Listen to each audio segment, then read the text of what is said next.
So we should catch everybody up. You hit me up the other day. Oh yeah. You said it's time to do a talk about storytelling. Oh yeah. And if you've watched, if anybody else who's watching this right now or listening to it has listened to or watched my discussion with Atreyu, we even played a game somewhere in the middle where I just gave him some bones. I said, hey, look, make a story outline. Now swap the characters. The hero is now the villain. The villain is now, you start playing with that. And if you start getting really practiced in it, you can start telling a story pretty much on the fly with any medium. It doesn't matter if it's film or music or writing or claymation. Like, you can just play around with it and have some fun, but you have to know how to do storytelling first before you can ever start thinking about moving to other mediums like Oh no. film and animation and music. First, you got to know what you're going to start with. You got to have a story arc. You got to have an obstacle. You got to have a challenge that's overcome. You got to move forward.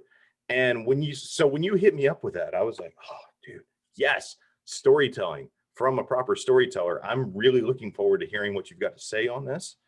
And yeah, so I'm just going to send it over to you, man. And I'm going to really play a backseat role on this and try to do as best I can to just shut up and ask you some good questions along the way. Okay. Wow. That was a really good intro. Like, Thank you. it could be the teaser to its own thing. Yeah. So it's like, yeah, because there's so many little nuggets in there where it's like you can do it anywhere. My concern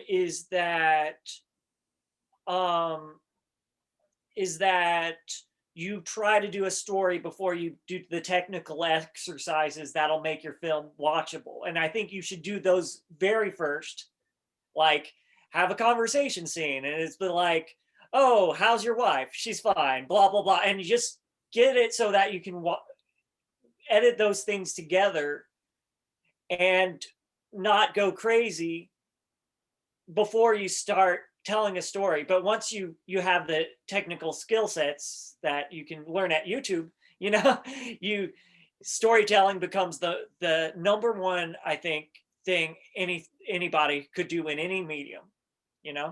So what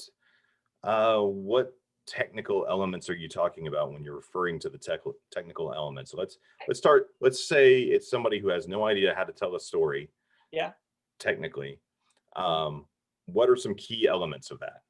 Oh, well, first of all, okay, this is gonna save you some film school money. You first of all have to keep your image in focus. Like, that's the number one thing. So like right now, speaking. your face is in focus, but your hands aren't. Well, I'm not using my hands. keep the eyeballs in focus so that whenever a character is conversing, it looks like the character is talking to someone who's real and not some type of illusion or ghost, And then following by that, become good friends with a gaffer so that you're lining it well enough, find some gaffer friends, you might actually have to pay them, get someone who can record good sound, which, that could be pretty much anybody at this point. But yeah, you're going to need those three things to make your movie watchable, not good, watchable. There's a difference. Okay. But the thing is, to make a movie good, I think what you need to do is make characters that are emotionally engaging in their choices. What does that look like for you? Like, if you had three characters for a story, how do you depict that? Three characters, a story, where are they? That's a good question, because if they're anywhere, it would change the tone of the story. Like, let's say they're on Mars, Okay. They might hate each other because they all thought it would be a fun place to live, having not done their research. So you have a bunch of idiots on Mars trying to survive, and they're each making it worse for each other. And I don't know where I'm going at because I made that up on the It fly. sounds like you're talking about Earth at this point, because Oh wow, wow, oh, no, sorry, that was a little oh, too see, commentary on humanity at this point. yeah, I mean, But yeah, just so Three Stooges on Mars. They think about it if they had the technology. Yeah. so when you hit me up the other day, I really felt like you had something specific on your mind to talk about with storytelling. What was that? Do you remember? I hate to be like the Lion King is the only way to tell a story, But it is. but it kind of goes in that direction. Like, Well, it's the hero myth. It's the hero myth over again. oh yeah, Yeah. So I mean, I get that that's the way to tell the story that connects, right? yeah, On Goodby and Silverstein call it mass intimacy, right? oh It, yeah, it connects definitely. individually on a mass scale. Oh yeah. Um, so I get where that is, but there are some great stories that don't tell the hero myth. Oh I no, mean, absolutely. they go ahead. There's kind of these uh people losing their way stories like The Godfather or The Searchers, and those are very dramatic stories. They are like I mean, one of the things that makes George Lucas's depiction of Star Wars so good, I think, is he took from uh, a post-war Kurosawa with the idea of the story, and everything about the storytelling is focused on two side characters. Oh yeah. Uh, with Lucas, it was C-3PO and R2-D2, right? Everything else kind of happens around them. Kurosawa did that much more specifically, and I'll say better. Um, so it was an interesting way to tell a story, but because you didn't focus on the hero like in The Lion King, it would be like watching The Lion King again, but from the perspective of Timon and Pumbaa, beginning to Well, end. yeah, they made that. They made that. Well, they did their story, but I mean, like, what if we started with Timon and Pumbaa at the moment of Simba's birth, right? And we follow them from that. Lion King 1.5. Fair enough. I don't know that I ever watched it. I think the trouble with them is they're such good characters that they don't need the type of complexities that Simba needs. So Timon and Pumbaa are already fleshed out. Yeah, they're Yeah. already kind of Well, you fully can, realized characters. yeah, you can call them one dimensional even. Oh So yeah, I mean, that's definitely. fair. Well, that's typical of the hero myth, is the hero encompasses all of the characters of those around him, but he amalgamates them in a way that he can move in and out of those characters as needed per the situation. There's a situation where Timon's a better character for that moment, a better hero than Simba is. But Simba can adopt that persona when he needs to. Oh yeah. So yeah, there's use in the unidimensional characters, but I more meant when you focus your storytelling, when you're really aiming the camera at C-3PO and R2-D2, and then like this Skywalker person walks by, Yeah. like what you're capturing is the story of people who are not complex Yeah. encountering people who are, Oh and you're yeah. telling the story of the complex characters through the non-complex character, which is it's a brilliant perspective, because I feel like a non-complex character, even though we're all complex, right? But you feel that way often. And so when you encounter a hero or you encounter a villain, ooh, um, yeah, you get to tell the story through the eyes of the person who saw them. Oh well, to me that goes back to the Bruce Lee and the kitten. You have two Chuck Lee versus Chuck Lee. Well, Chuck Norris versus Bruce Lee. I'd watch that movie. Chuck Lee. Chuck Lee.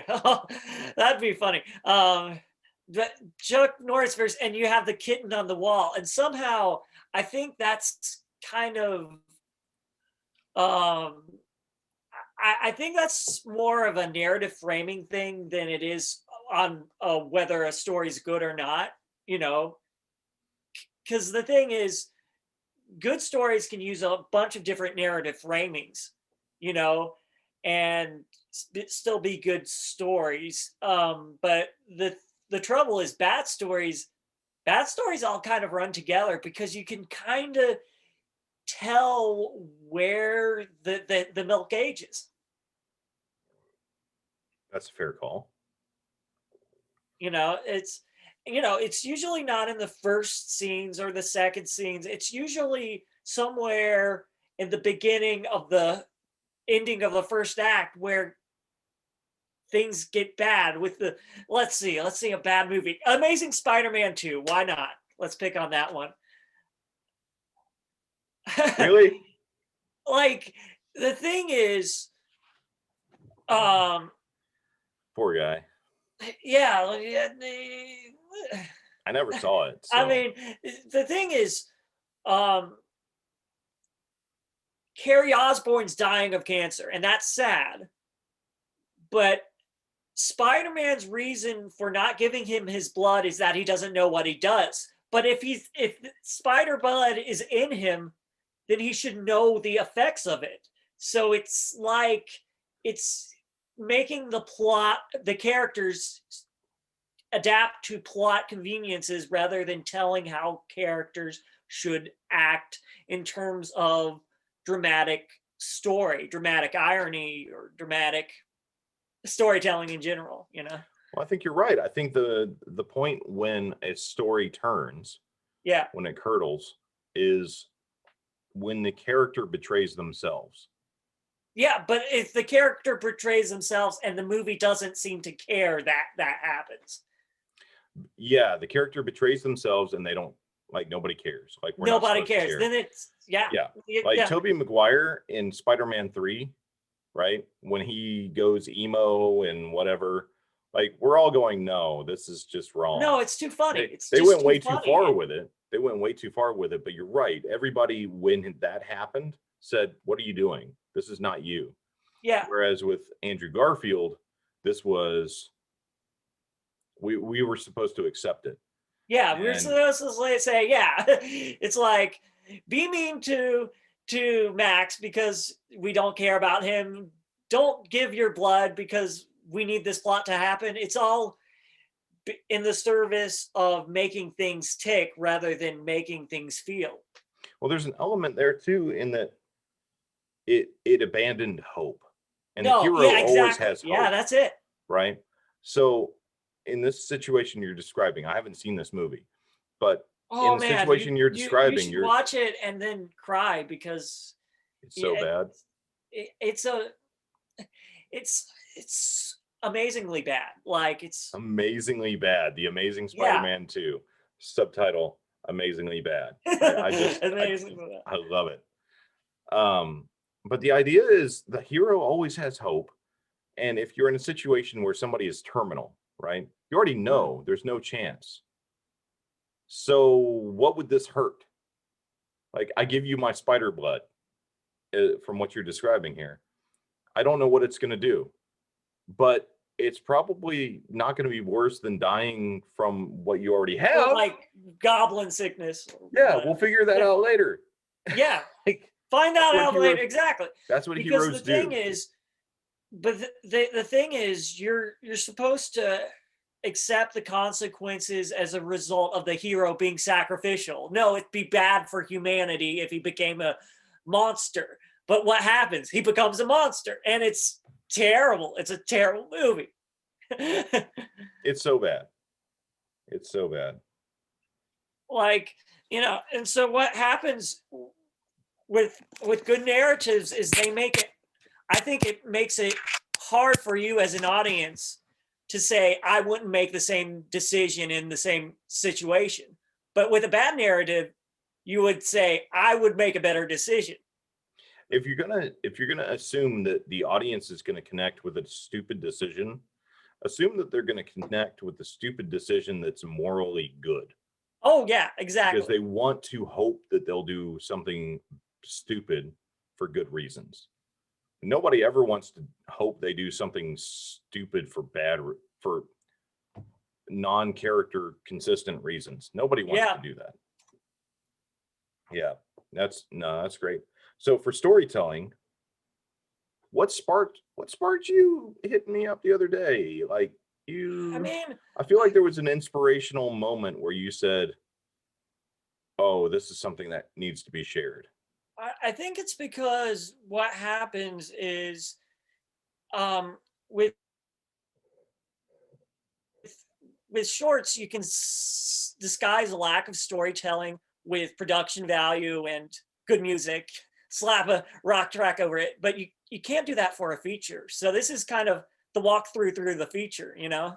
So you hit me up because you saw a challenge with what you're doing right now, because I know a lot of what you do is short film, Oh yeah. but you've got your eyes on bigger production. Oh yeah. And so you're talking about trying to acknowledge a challenge where you're at, an obstacle in your path to get to where you're going, and then what it looks like where you're going. Well, I think the most important part of the story is the emotional climax. It isn't the very ending, because as good as that is, it's the denouement, it's the after kind of celebration of the emotional climax's consequences. But the most important part of a story is its emotional climax. So for me, The Lion King, which Okay. hopefully everyone's seen, but By there are two now, versions like, now, you know, yeah. is I think the ghost Mufasa scene is the emotional climax of that film, because up until that point, it's Simba trying to reconcile that um he's killed Mufasa, and he's trying to reconcile that he can't go back. And Mufasa's pep talk is what brings him back. And so I think that's the first emotional climax. And then later there's another one. But like, I think that's the most important one in the film, because him leaving is what I think the film is all about. A person losing their way. And I very much agree with this, but I did not realize I did before we oh, were that's good. talking just now. Um, I always felt like the moment when Scar tells Simba that he killed Mufasa and it wasn't Simba should have hit harder. And I feel like the reason it didn't is because it happened in the same movie as the scene you're talking about. Ah, Like Simba should have lost his way. We could have watched a whole movie where at the end he experiences the ghost Mufasa scene, and the like as the credits roll, he's heading back to Pride Rock. that could be its own movie. And That should be its own movie, and that would explain why the second movie you'd watch it and you'd find out Empire Strikes Back style, Simba didn't actually kill Mufasa like he oh thinks yeah, he well, did, if you're gonna right? do that, you might as well have a trilogy. So The don't Lion King trilogy. so Oh don't man. have I think that's a great point though. If you're telling a story and you're looking to tell a good one, Yeah. don't have two pivotal emotional climaxes in your movie or your story, because the Oh, first one takes all the thunder out of the it second does one, take the thunder out. even if it's got more thunder. Like you just don't care. You felt Yeah, that it's build too up and much for release. audiences. It's too much for audiences. Yeah. It's too much for a story. A poetic thing should have there's a structure to it that should exist. And the reason it exists is because it connects. Yeah. Hmm. Yeah, that's good. It's good. I never thought of The Lion King being broken into two movies, and it would have been so much better. Oh, oh no, no, no. Don't do that with every single movie, because No, that's don't do it with every single movie, but do it with The Lion King because of the two emotional climaxes you outlined. yeah, I do think the second one is weaker, because it's Oh, there it's so for the bad. sake of exposition. Yeah, it's so bad. Two movies were in the first movie. It was already too much. Oh snap. Oh wow. Oh, this became a movie war. Like I still I mean, it's a storytelling theme though. I think yeah. you're right. I think you've identified something that I had totally missed for years, even though it was disturbing me a little bit. Not disturbing me, but whenever I Haunting you would is whenever I would watch it, yeah, you were just like, there's something off about this. Why is this not landing as hard oh as it wow. Okay. should? When Scar says, I killed Mufasa. Like, No, no, it's kind of there for the sake of being there. yeah. and it shouldn't have been there. No, it should have been. What it should have happened is the lionesses should have led a coup against Scar, and then Simba would have to choose between being the king of Pride Rock and letting his, instead of I killed Mufasa, he just remembers. That would be, ooh, wow, that would make it from a nearly perfect movie to 100% perfect movie. I mean, we can't argue with it. The success is phenomenal, and multi-generational at a level that no other animated film has ever seen. So, I mean, you can't argue with it, but it's really neat to mine it and see that Oh yeah, even something absolutely. so successful might have had a flaw. I mean, that's the trouble with film criticism is that every single movie has flaws, and I think it's easier to pick apart flaws that make things imperfect than to appreciate things for what they are. Hmm. I think the best critics know how to incorporate the flaws in a film into their analysis. Oh yeah. Um, I really think that the guy that can pick apart a movie, he's not what's cool. What's cool is where you've got somebody who understands certain imperfections are part of the magic. Oh yeah, that's the cool. Yeah, you know. Like with animation. With animation, we've talked about this. Animation, you don't get to accidentally do a good scene. Oh no. However, you do get to accidentally connect with the audience with a medium that's really technically it shouldn't work. Like if you use a grainy clay, right? It's something that's not quite perfected when it was needed, right? But for some reason it just connects with an audience. That is one of those accidental successes, I think. I think connecting with the audiences is more around what your legacy is, because the thing is there'll be good audiences and bad audiences, and good audience will say, hey, I like this, put more of that in it, and bad audience will just be like, this is weird, it doesn't look like anything Disney did, I hate it. Yeah, but that's been around since before Picasso, right? Oh yeah, exactly. you know So storytelling, trying to stay on topic tonight. I'll be honest, this morning, David Benson and we did some physical labor that has just brutalized us at this point. Mm. We effectively disassembled a Volkswagen and then reassembled it somewhere else. It's, it was a lot of work Oh, with stairs involved. Um, so that'll be a story for another time.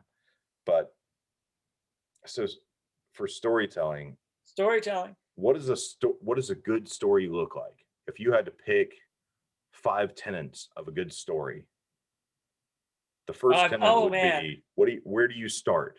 Number tenet one. the tenant one is character. you know if character does not motivate story, then you're just letting the ticking machinations kind of guide things along. And it's the difference between watching a fish and watching a kite in bad weather.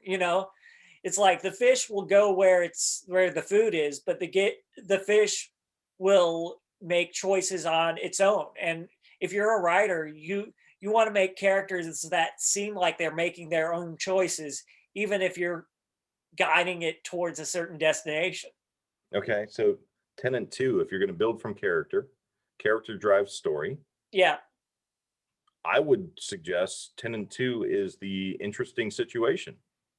No, because this Oh, I respectfully disagree, because I respectfully listen. um, the thing is, you can take a boring idea, a person gets his bicycle stolen, and make a masterpiece movie. Um, but you can't make a something with poor character a good story. Agreed. That's why I was making it part two. So you've got the good character, right? Yeah. You're character driven. Now you got to put them in a situation that will Yeah, reveal the plot, character. I think. Hmm. Oh wow, I was loud. Sorry. Plot is a container for character. So if the Yes. plot doesn't at least somewhat make sense, the character decisions won't make sense as well.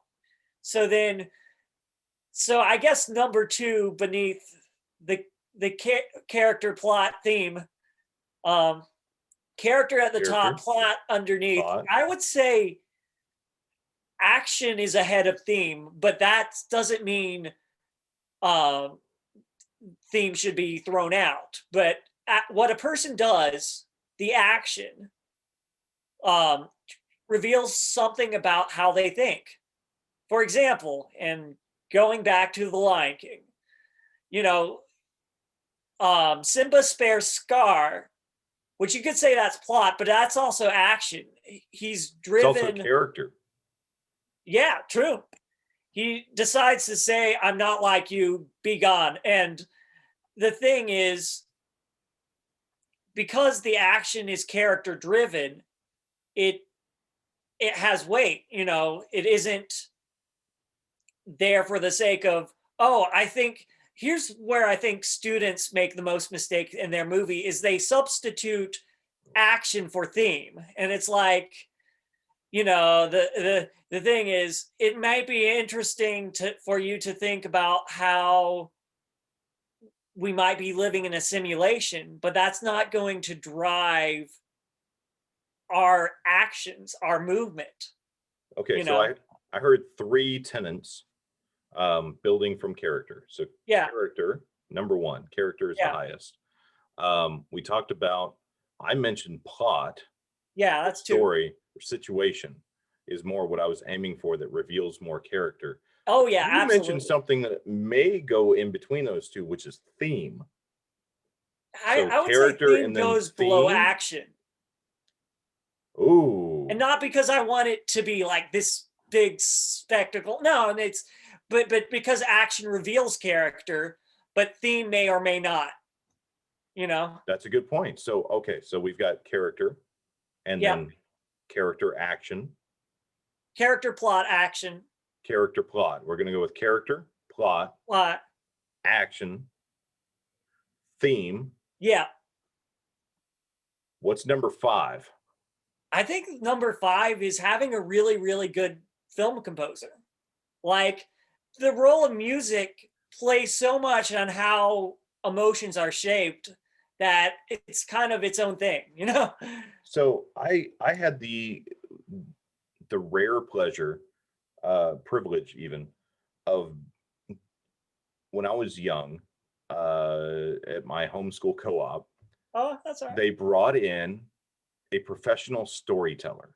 All nice. This was a man who stood on a stage, no music, it was just him. It was literally just him. And this Mhm. was very in the very much in the tradition of the medieval storyteller, paid storyteller tradition. I love the whole concept of that. Um, and that guy, he could captivate an audience Oh yeah. with no music. So if we're talking about storytelling, I think music is beautiful and I think it really does help. But I don't know how core it is. I don't know that I'd include it in the top five. Oh, I I part don't. of But life is just then again, though, a song, music can tell a story of its own that has the elements that we're talking about. oh, definitely. So I think we're talking more meta than the medium.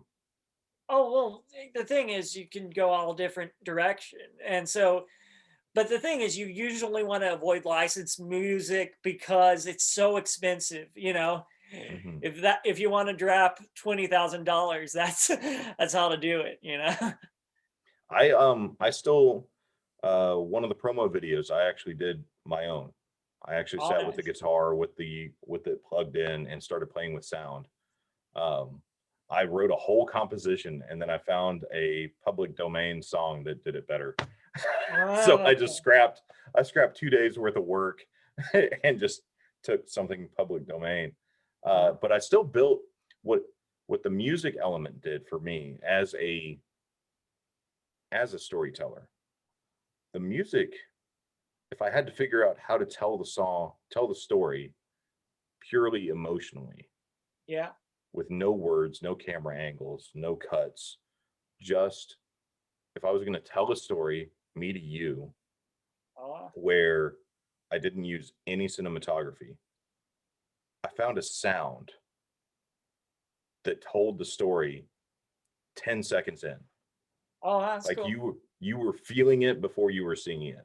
And that's actually, if you watch the Chase Ellis podcast video where we talk about just what the podcast is about, that sound at the very, very, very beginning, that's the one I'm talking about. It was just Oh, this wow. key of D, two harmonics on top of each other that I played with and built from there. Oh, cool. Um, so I think music is something we could spend a whole episode on, because Oh, it can tell the absolutely. story for you. You don't even have to have dialogue. Oh, yeah. And I think silent film is a great example of that, because that's where we started. Oh, yeah. And with dialogue, this is kind of a basic one, but show don't tell. So if a person's like, um, a person meets someone else and it'd be like, hey, I have two little kids, and they show the kids, and it's the kids that were missing from a newspaper clipping, and you see the newspaper clipping before, you're like, oh snap, he's a kidnapper. And the thing is, that's all visual storytelling, Yeah, you know. yeah. Dialogue, dialogue's overrated. Um, Oh wow, yeah. well, I mean, it just is. Yeah. Don't tell Aaron Sorkin. Oh man. But who is it? He's miscredited for this, but I think it's John Piper is most commonly credited for this misquote. Um, Preach the gospel to all the nations, and if necessary, use words. Oh, that's a good one. That's to me, that's storytelling. Oh yeah. Um, so I would agree, if we were doing a full top 10 breakdown of filmmaking and storytelling, I would definitely agree. Soundtrack, maybe even more core than some of the other ones we talked about. Um, but for a top five, I think you can tell a story with any medium. Yeah. And we're on the fifth one. We got to close it up. We started with character. Yeah. We talked about situation that reveals character, Yep. action, Yep. theme. I think Yep. we're really meta on all these. I think it's really good. We got to find a five. Oh, I guess the five Is it is closure? not closure, because there are good movies that make you say, what? You know, Yeah. but I think what five is kind of, to me, what's most important thing is that the emotional climax creates the tone for the final scenes. And the, Yes. Yes. Like, you just nailed it. Dude, that sounds like I didn't think that before we started talking, but like mining it with you. Yes. Like, that was an emotional response just now. I'm like, yes, I felt an yeah, emotional climax in our storytelling about storytelling yeah. just in that moment. Oh, that. So what the thing is, I would say from an audience member, that yes is most important, because obviously we cared about this discussion we had, and we both had different directions on how to get there.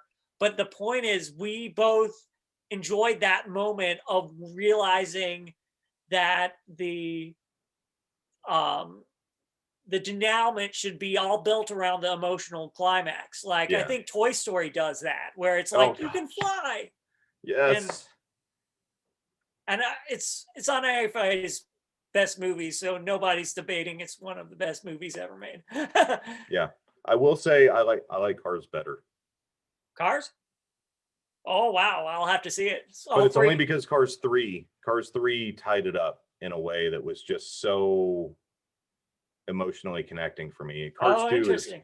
throwaway Cars 2, but Cars 1 and 3, The Cars trilogy. so good. Oh It's so man. good.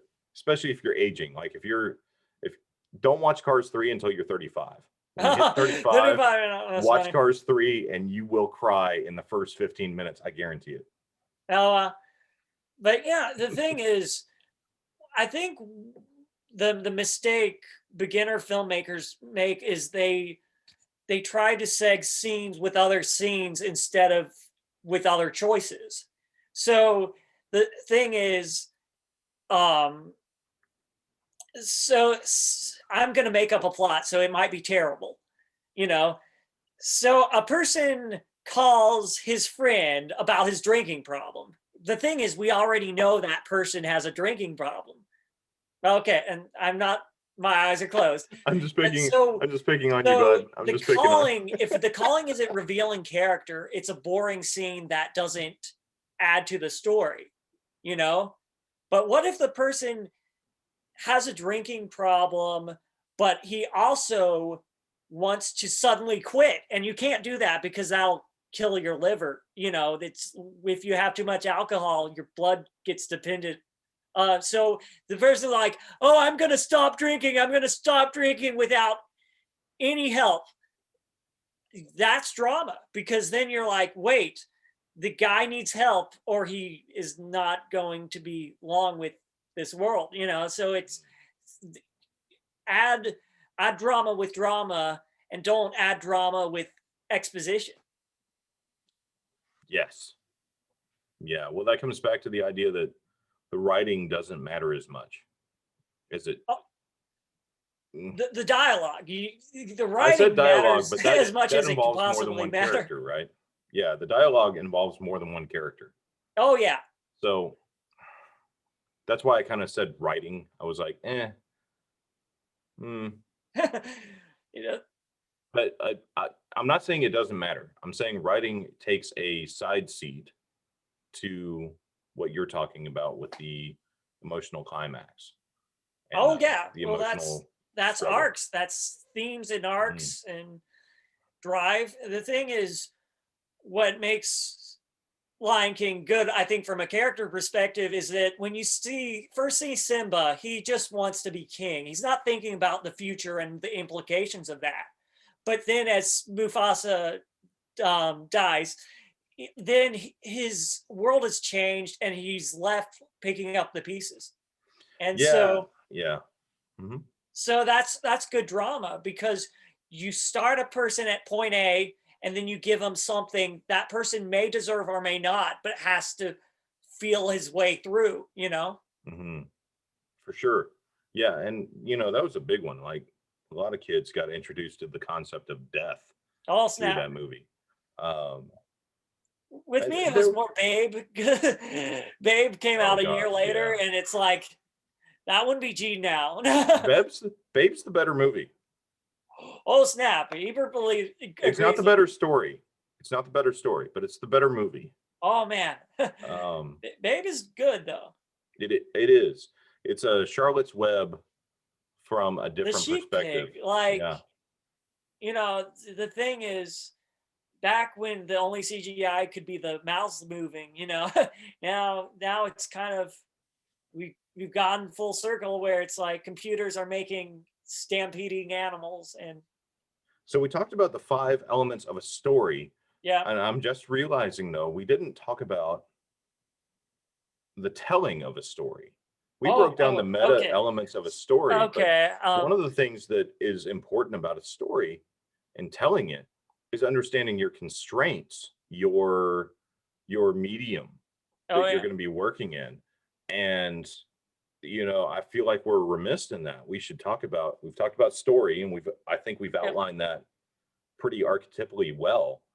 But storytelling, now you've got to take all those 5 elements that we just talked about and we got to put them in boxes like budgets Oh, and budget. visuals or audio Okay. only. Well, So, first of all, what I'm gonna say, going back to storytelling real quick, is pretend your best friend's deaf and you're making the movie for that person. yes. Yes. Yeah. Like, what don't give me a a high angle and show how this character's really powerful. Like, give me that low angle, dolly in if you have a dolly or a slider, make it visually interesting. So I'm not like this is just someone else, you know. But flip And that. I think, Like you can flip that and say make it for your deaf or your blind friend. well, that's if you're making a stage play. Like if you're making a play, I'd make it for my blind friend. I don't know. For a stage play, I don't feel the production value. Well, if you're blind, you wouldn't see any of it. So that's I kind of, don't feel it. Like if I close my eyes and watch, which I've done, close my eyes, watch stage production, close my eyes and watch a movie. oh yeah, you It's a can very hear it. different Oh, experience, right? well, the thing about sound design is it is easy. They don't tell you that because they need your tuition money, but like It's it's not something easy. you can record, you can Well, get libraries, you can, you know, it's easy. Okay, it's become easy yeah, for implementation, and yeah, but I maybe this is because I come from a sound background, right? Um, uh, Having the ear for it and knowing what to be listening for. And when I say listening for, I mean like you're watching a complete, you're watching a movie on mute yeah, and you know what should be where yeah. sound wise. Sound Oh, that's design, like singing. You have to yes, have good vocal right. cords, where it's So like I having think that special ear. Because the thing is, every time you see something interesting, you need a sound. So if you sometimes you aren't need making it for silence. effect, like if you're a normal person, say a person is sharpening a knife, you need a sound, or they'll say, "Oh, the sound's cut out." Typically, yes. Yeah, There's an artistic element though where you would keep no sound there. And that's where sound design comes in, right?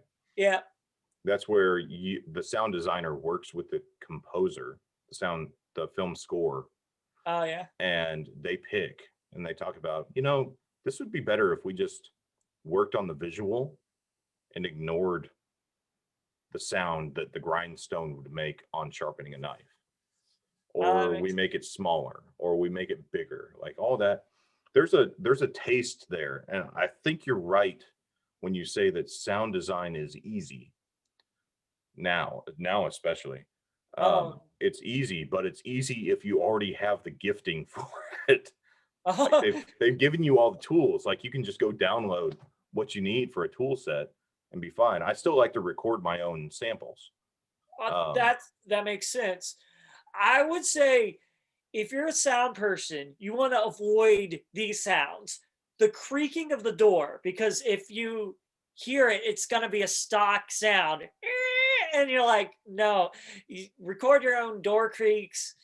You don't want a generic punch, that. no, that's how I knew Indiana Jones 4 felt right. Was the punch sound, which was very unique to Indiana Jones. Oh, yeah, it's It's classic. really funny. Well, because what they would do is they would beat leather car seats or something with a cricket bat. And it Wow. was ridiculous. It was a ridiculous idea, Yeah. but it worked. It was very It, unique, like you're saying. Like make it your own. oh, yeah, Um, definitely. yeah, like with Rocky, they were punching slabs of meat a lot. Oh, Um, but yeah, you're right. It's like make your own sounds when you can. yep. Avoid stock sounds. Um, Yeah. I'm particularly against Wilhelm. If anybody ever uses I'm pro Wilhelm, Wilhelm because the thing is, it's cartoon. It makes everything a comedy, but if it's a funny scene, it kind of it makes it funnier for me. Like, if anybody uses Wilhelm in a production I do, I will make sure they never work again, okay. ever. But if they sneak it in and I never notice it, props to them. Sneaking the Wilhelm, that will be its own documentary. You know what? I should do that one time.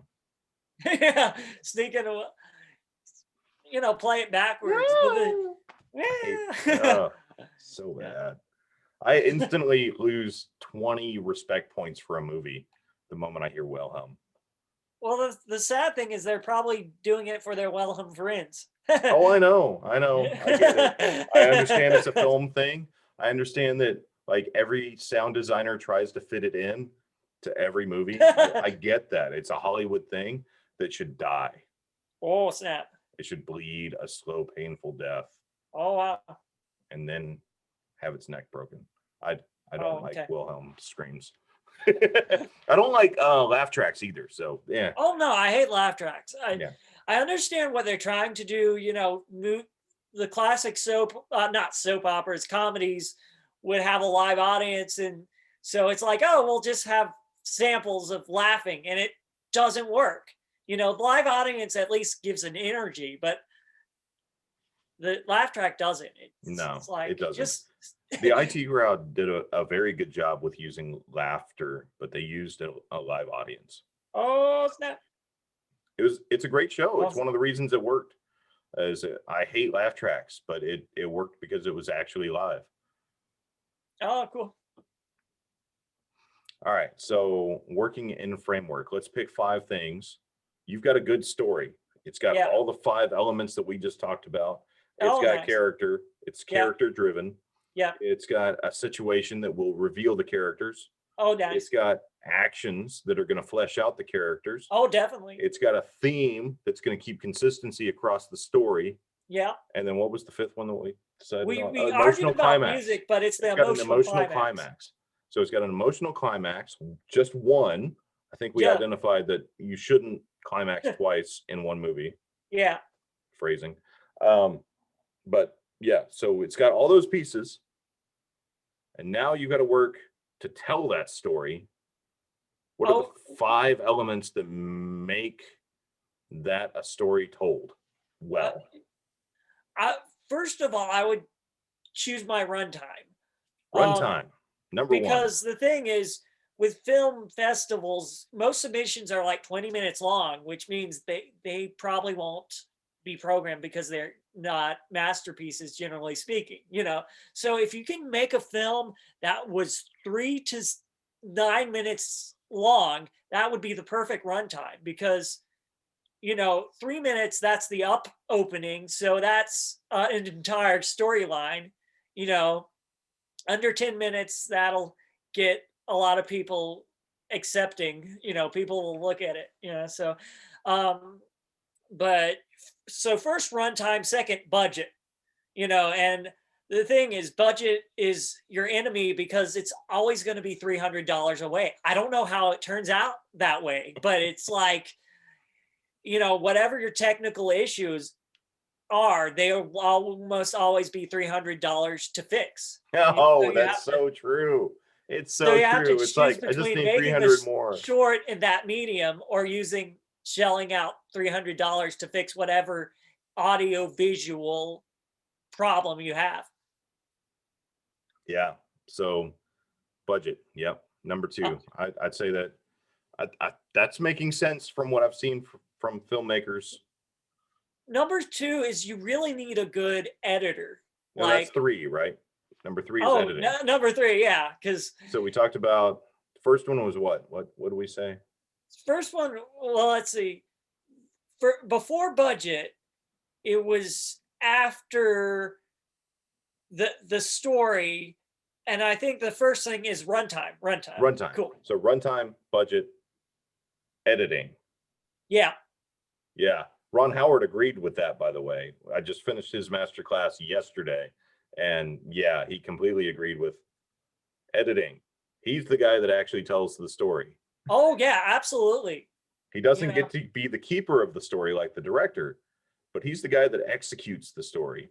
He's the guy who makes the movie you were watching make sense. So say I'm watching a movie of Star Wars, and there's this really ridiculous plot about how the droids aren't going anywhere. The thing is George Lucas' ex-wife helped cut some of those bad scenes to help make the story better. And so I'm going somewhere, but I think editing is so important. You probably want to be BFFs with your editor. I don't know a director that disagrees with that. Yeah. Like, he's the guy that you meet up with after you've shot all day. Oh no, you meet Every them before you shoot all day, so you can decide what style you want to make the movie. And then after, like, you do it like, oh yeah, they talk about it like before you shoot and after you shoot. Meet with your editor, see what he's working on, and also leave him some creative license, because he might see some things. Absolutely. You think that too, huh? I think that too, but I also think if you want a happy accident to happen, that's when you in-camera edit. So if you want to shoot in straight order and have something weird happen, that's when to shoot in straight order. Yeah. Um, So the next one, is it cinematography or is it soundtrack? oh no, it's microphone.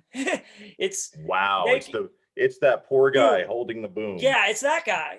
You know, if you that guy's gonna be the most important person on the set. So that's that element of sound design? That's not design. That's just making sure people are talking. You know, Yeah, but there's a term for that, right? Is that just I sound? there should be a term, but I don't know what it is. Do we It's just call just that kind of sound? audio recording. Yeah, but Yeah. it's true. It's like if they can't hear you, like, what are you doing? I'm done. I'm Like going to us with our take this we're using our one. webcam mics tonight. It's like, I could do better with lapels, but not gonna. Yeah, but yeah, So okay, so sound, sa- especially for good dialogue. microphone recording. That would take two people, one person to record the mic and one person to hold the boom, or to at least. I don't know. I do some commercial work now, and the guy's doing both. He's got the pack, Oh wow, right? nice. Okay, And cool. he's running the boom, and he hears what's going on. I think that's a great mix. It's a terrible thing to ask somebody to do, where they got to wear not only the boom, which is heavy and awkward, but they also got to wear the pack, which is a series of batteries and proper preamps for the mics and things like that, where it's recording and they're watching the levels. Like it's a terrible mix. Mm. But I've worked with a couple of production houses in South Carolina that do it that way. Oh, that's amazing. So the director is actually running the camera in that situation. The sound guy, sound designer, is running the boom too, Oh and wow. making sure he gets the dialogue. And there's something to that because you're so involved, you're so immersed in it that you can fix things on the fly. Oh, Um, that's cool. so I think you're right. I think it's a two-man job that has kind of merged in some situations where they can get away with it into a one-man job. Oh And I wow. love seeing that tandem. So sound, yeah. So ahead of your behind ahead of your cinematographer is the gaffer. I'm sorry, cinematographer. You know, you want it to look pretty, but you want to see people to look pretty. You know, You can't shoot in the dark. You can't. no, Don't do it. well, that's what if you want to do a documentary, an expose about like um, drug smugglers, and you're like, we got this video footage of a drug smuggler. It's you can barely make it out, but not in a narrative film. That's a good point. So that's four. What are you going to land Okay, with? so The fifth element of what storytelling. We've said, um, I forgot the first one again. The first one, number one, the runtime. runtime. Yes. Runtime, budget, Yep, editing, yep, sound. yep. I think I'm going to put actors ahead of the cinematographer because uh, great acting can't make bad cinematography good, but it good acting makes bad bad acting immediately makes things terrible, you know? Yes. So, Wow. So we're going to put that ahead of the film score yeah, and cinematography, yeah, the cast. yeah, definitely. That's funny because I had them actually higher up in my Well, that's list. funny. I'm glad they made the top five.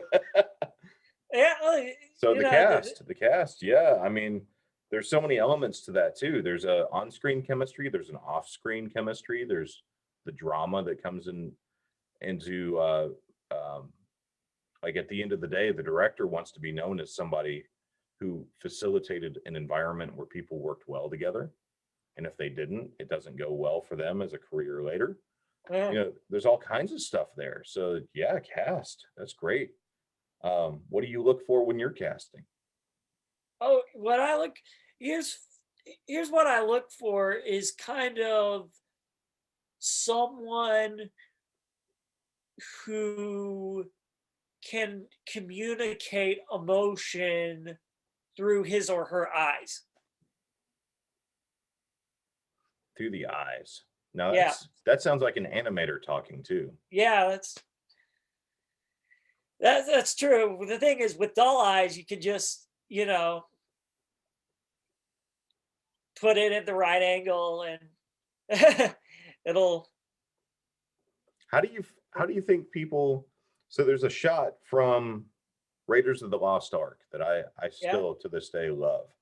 And it's the scene where Indy comes running out. Marion has been lost in the crowd. Oh yeah, the basket scene. The basket scene, and it's the moment that kicks off the basket scene. Indy comes running through the alley, Yeah. and you get a close up. It's you know who they're mimicking there. Is it Ford? Is it a Henry Ford moment where John it Ford? it's all out of focus and Indy comes running up and you just see his eyes searching the crowd. That seems like a kind of a Cucaloris thing where they have the cookie and the close up. It's kind of a convention that goes back to like Dracula and Yes. really Yeah. old kind of universal type things where you have the really close up. But It's some of the oldest storytelling in film, and I feel like oh we yeah, don't necessarily do it so much now. no, But well maybe now we I haven't think ever done it much. now the thing is it's kind of, I think storytelling is going more serialized. So it's like you have character development, but it's across several movies or franchises. And I think there aren't a whole lot of standalone movies now, Mm. So where do you think storytelling is now, mainstream wise, versus where storytelling was in the Hitchcock days? Oh, well, with the Hitchcock days, it was more like the studios were kind of breaking up and kind of falling apart, and then it's like, okay, we'll let Hitchcock make the films he wants to make because he has audiences. We're just gonna try to bring people out of the television age. Television is what made people not want to watch movies, and now it's streaming, so it's kind of more of the same. Yeah, I was going to ask you, do you feel like we're hitting a situation like that again where movie the movie medium is going to need to captivate audiences again with good artwork? I think with COVID, it'll be a novelty thing for a while, and then maybe the movies will come back eventually when the threat is over. Yeah, probably. It's a shame. We talked about it last time. I really think we're missing an opportunity for drive-ins and Oh that yeah, there are a few homegrown. places that are doing it, but like most just go out of business. So it's Well, it kind doesn't of. make money, right? Well, that's the thing about art. At the end of the day, good art rarely makes money. Oh yeah, exactly. Like the Iron Giant, that was a box office disaster. But But it's I think so it's one pretty. of the most soulful animated pictures ever made. Yes, very much so. Very much so. And so the question becomes, how do you get storytelling to align with capitalism enough, Enough. enough to where Enough. it doesn't betray itself, Yeah. but it produces monetarily to where you can do another one? Oh, okay. So I think the question is becomes more of what does Rotten Tomatoes like? Because um the thing is Disney and test audiences have kind of marginalized what movies can be to an extent. And I think what people like are airtight plots where it's like the logic is okay, light-hearted feeling, bathos, that kind of thing. And the third act has to have a crazy amount of action. And I think those three things are kind of modern cinema in a nutshell. I agree with you there. I agree. I feel like test audiences are problematic. I Oh, like mostly, yeah. I like test audiences. I like the idea that you're checking to see if you're connecting. And I think Well, because that's a the good thing. trouble with most test audiences is most of them aren't filmmakers. So they might want something from a film, but they don't know how to get it. Right. And that's the thing, right? Um, the guy who makes a rocket doesn't ask a group of people in a random town what they think of how he designed the rocket before he No. launches it. And there's an element of that crowd pleasing in filmmaking that's a real concern. I think it's inhibiting art. I think Oh, that's why, absolutely. yeah, you think so too? Oh, absolutely. Yeah. And so that's where the film festivals come in, I guess. Oh, yeah. Well, with So film maybe festivals, you're that's able to see everybody's work, so is that good, the bad, idea though, is ugly. that you stop making a movie for people Yeah. when you make a movie for a film festival. Like I've always considered a film festival a means to distribute a film that you feel passionately about. But now I'm thinking, like talking with you right now for the first time, I'm thinking, what if when I'm making a movie, I make a movie for people Yeah. or I make a movie for a film festival? Yeah. And if I think of it in that particular mindset, I make two different movies for the same story.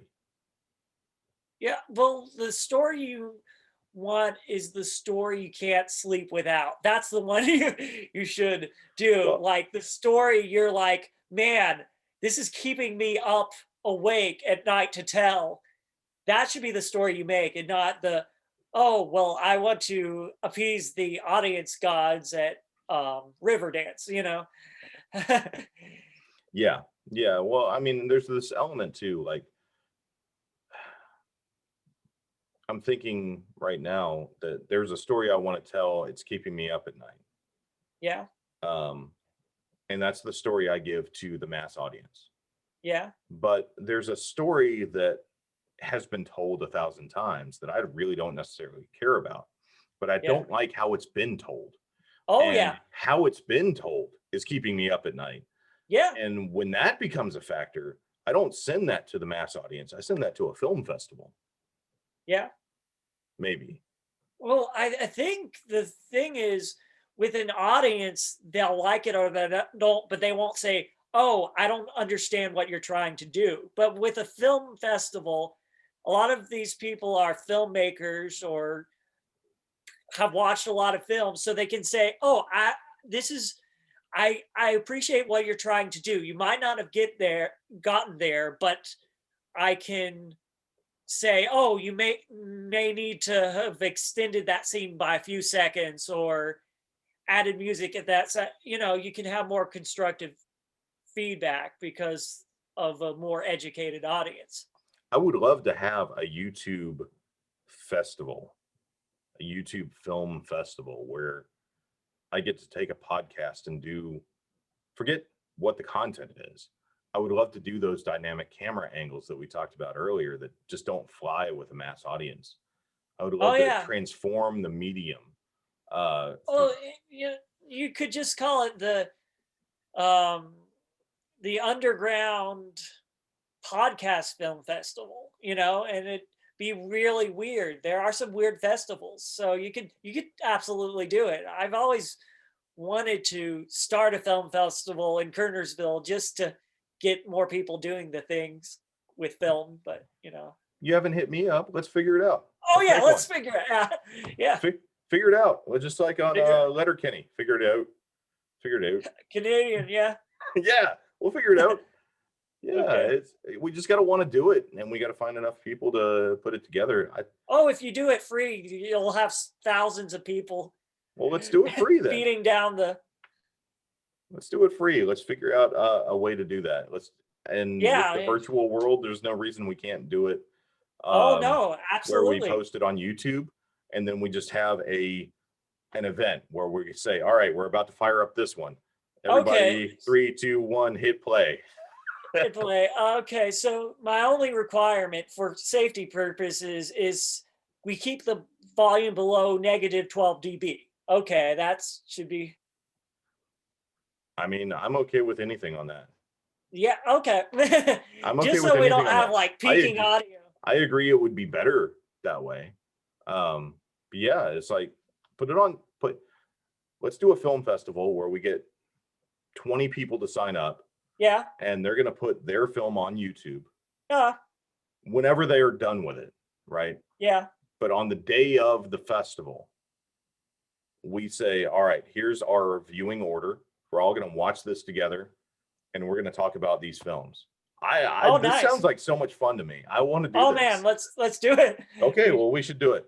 How far out's far enough? It's February 6th right now. I think we should do May, because May, yeah. May you'd have people trickling in all around the world because people do that, you know. We've got film grads too, because in May Yeah, everybody's graduating. So if they want yeah, to cheat and just put whatever they did for their final yeah, project, they that's can all do right. that too. I'm fine with that. May 10th? Okay. All right. So I'll get with you after we're done here. Not tonight, but No, I'll no. hit you a message or something. We're gonna figure out how to distribute the invitations to this concept and how to pitch it. So Yeah. we gotta do a video, right? Where we talk about the idea, which we just did, Oh I yeah. guess. And we're gonna say, all right, Chase is gonna be releasing this video here soon. I'm not gonna say when because who knows. Um, but how do you feel about putting a link in the bottom for a sign up in the description for Oh, this? well, we should create a Facebook page first and then Sure. straight. Yeah. Let's Okay. do that. Let's end that, but let's end that on an emotional beat. It's Yeah. an emotional excitement. Let's do it. It's Yeah, hope. exactly. It's yes. It's all the great beats. All right, we're gonna do it. And on the next time we talk, Yeah, we're gonna we're talk doing it. about how far we've gotten. Oh yeah, I'm gonna end this video just so it ends on elation.